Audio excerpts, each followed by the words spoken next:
Hi, so today we're going to look at a lower body workout. It's really, really important to start to increase your strength in your lower body if you want to be able to hit the ball further, because the lower body starts off the swing.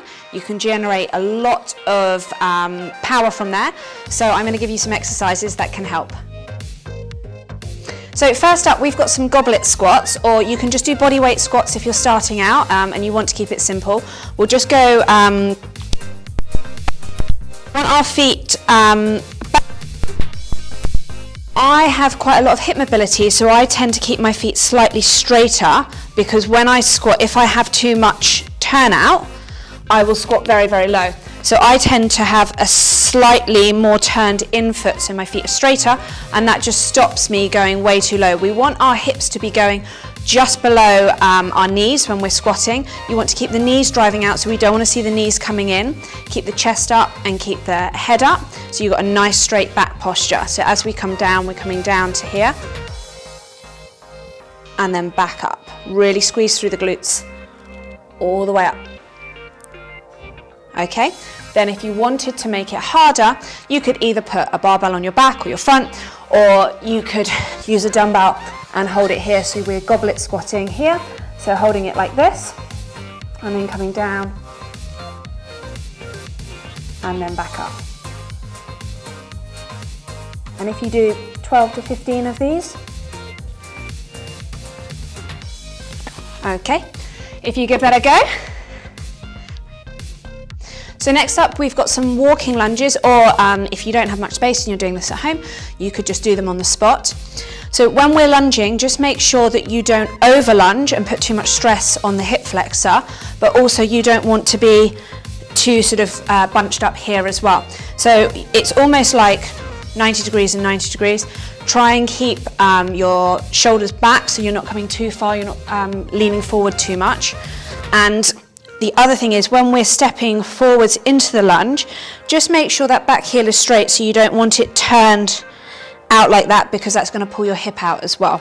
So as we come down, we're going to come down into a lunge, and then we're going to step together, and we're going to step out on the other leg, and then step together. So if you're just starting out, I would say just do body weight lunges. Do between 8 and 12 on each side, but if you're alternating, then obviously 16 to 24 as you're walking. If you wanted to make it a little bit harder, you could add in some dumbbells. So with your dumbbells, you could either hold them by your side when you were lunging, stepping out and then coming down and then stepping together.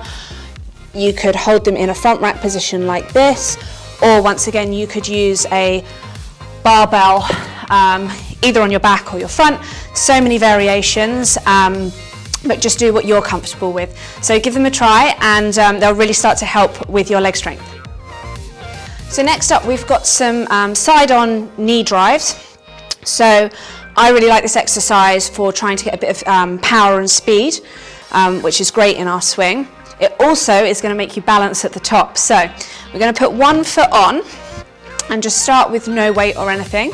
And then what we're going to do is we're going to drive up into this position, and then you're going to try and balance for a second until you've maintained that balance, and then come back down to here. You don't need to take this foot off, and then drive up, and then balance, hold it, and then back down. So we're trying to get some speed as we do it, and then come back down, drive up, and then hold. So we're really having to engage our core when we do this. Squeeze through all our glutes, squeeze through our core as well. I would typically do 10 to 12 of these on one side, and then obviously either go to the other side of the box or turn around and do 10 to 12 on the other side. So put these in, and that will help as well with getting a little bit more distance in those drives. So next up, we've got some Bulgarian split squats. So you'll need something to put your back foot up onto. You don't want it to be way too high or way too low. And when you're doing it, like the lunge, we don't want to be over lunging too much and putting too much stress on the hip flexors, but you don't want to be too cramped. But you can make this slightly more quad dominant or glute dominant, depending on where you position your foot. So if I came down to the bottom here of the exercise, if I'm at 90 degrees here with my knee, if my leg is slightly forward out of 90 degrees, but not overstressing the hip flexor, it's going to be a more glute dominant exercise. Whilst if I'm very slightly inside that 90 degrees, it's going to be slightly more quad dominant. So it just depends what you want. Okay, and the toe position, you can either be up on the toe or you can be flat, but you do just need it to be quite close to the edge, because obviously if I stick my foot back here, I'm not going to be able to get my knee down.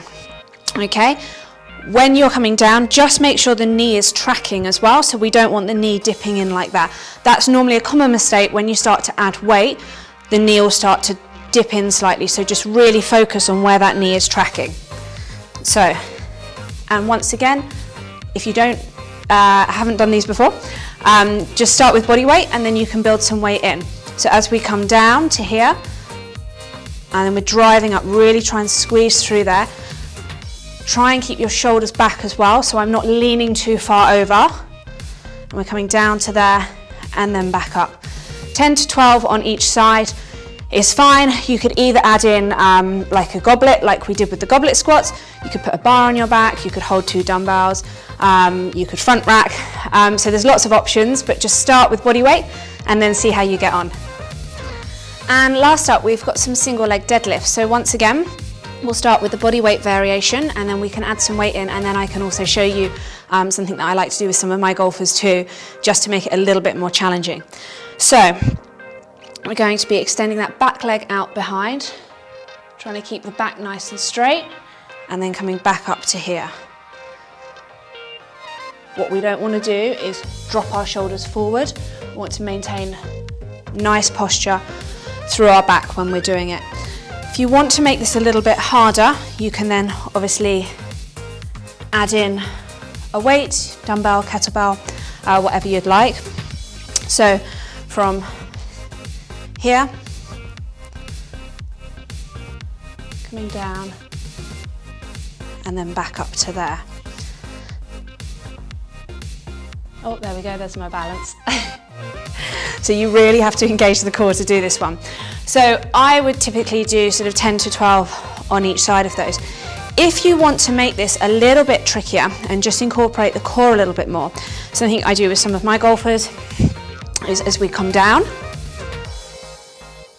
we get to this position and we're going to change the hands. So we're making ourselves unstable, changing the weight, changing back, and then coming back up to here. So really extend that leg out the back, change the weight across, there we go, see? I'll try one more time.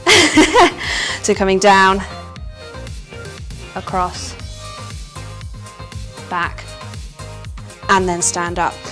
So a good way to do it is focus, which I wasn't actually doing then, is focus on a point and sort of try and keep your eyes focused on that point, and that will help you when you're balancing. And I would do slightly less of these because you're obviously under tension for a bit longer at the bottom. So I might do sort of 6 to 8 of these on each side. And then obviously you can play around with the weight and do what suits you. So that was our lower body workout. You can do sort of 2 to 4 sets of those, so you can work through the exercises and then go round again, slightly increase the weight if you want to as well. If you like this video, have a look at my other fitness videos on the Precision Golf YouTube channel, and hopefully I'll see you again next week.